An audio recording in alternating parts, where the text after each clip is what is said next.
Assalomu alaykum kanalim a'zolari, kanalimga xush kelibsiz. Bugun sizlar bilan birga qonni ko'paytiradigan foydali va mazali salat tayyorlaymiz. Buning uchun bizga videoda ko'rib turgan mahsulotingiz kerak bo'ladi.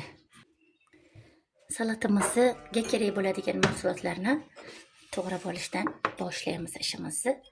Kolbasamizni somoncha shaklida to'g'rab olamiz.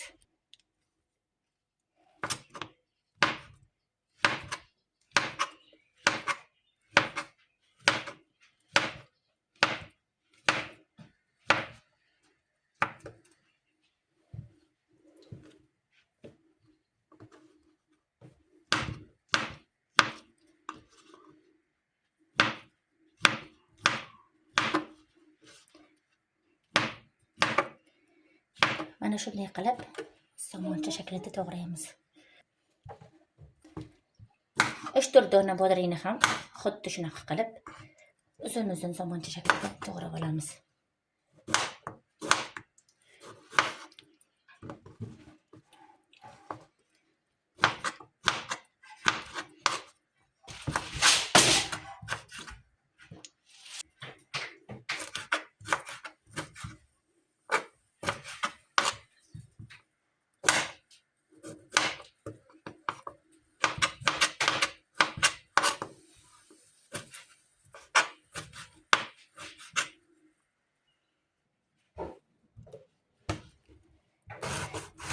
Qizil karomimizni ham 2 bo'lakka bo'lib yarmini solib olamiz.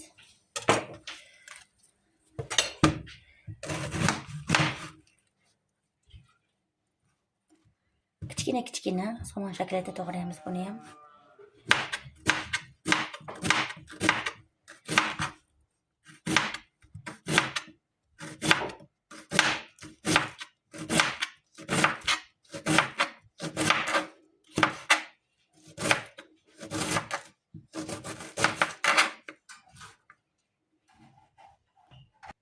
Salatim uchun kerakli bo'lgan mahsulotlarni tayyorlab oldim. Endi katta to'g'ramizga hamma mahsulotlarimizni solib olamiz. Mana birinchi lovyamizdan foydalanamiz. Lovyani ko'rib turibsizlar, oldindan yuvib tozalab, uvitib qo'yib, undan keyin qaynatib oldim. Aslida mana bunaqa bo'ladi. Qizil lovyamiz qaynatganda ozgina ranglari mana shunaqa ketib, ochroq rang siyitda bo'lib qoladi ekan. Solamiz lovyamizni, issiqni ustidan kolbasamizni solamiz.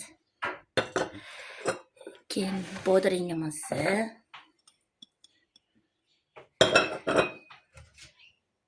undan keyin karomni,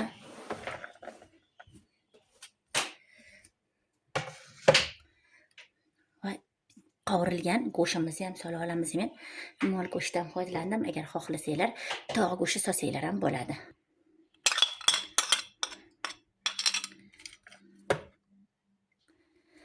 Tayyor mahsulotlarimiz ustidan ozgina salatviy tuz va ozgina, cho'chotgina oddiy o'zimizni ovqatga ishlatadigan tuzimizdan solib oldim. Endi mayonezimizni ochib, mana 2 qoshiq solib olaman.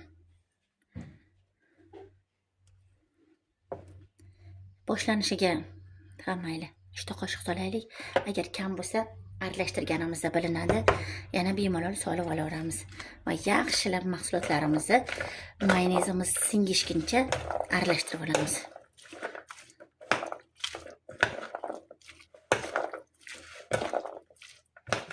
Mana salatimizni yaxshilab aralashtirib oldim. Boshqa tuz solmadim. Menda tuz normada ekan, sababi kolbasani go'shtni ham qovurganimda, kolbasani o'zini tuzi bor, go'shtni qovurganimda marinovka qilib tuzlab qovurgan. Mana tayyor salatimizni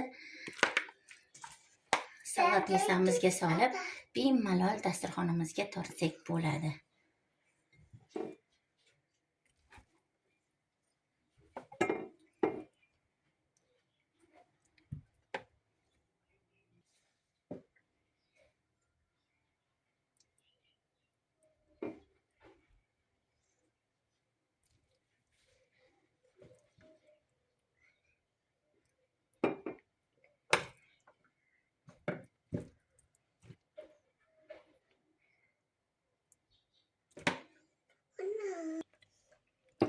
Mana salatamizni likopkalarga solib tayyorlab oldik. Bemalol endi dasturxonga tortsak ham bo'ladi. Mana loviyali salatimiz tayyor. Bemalol dasturxonga tortsak bo'ladi. Hurmatli bekajonlar, agar bu sizlar retsept sizlarga yoqqan bo'lsa, juda ham xursandman. Albatta tayyorlab ko'rishinglarni tavsiya qilib qolaman.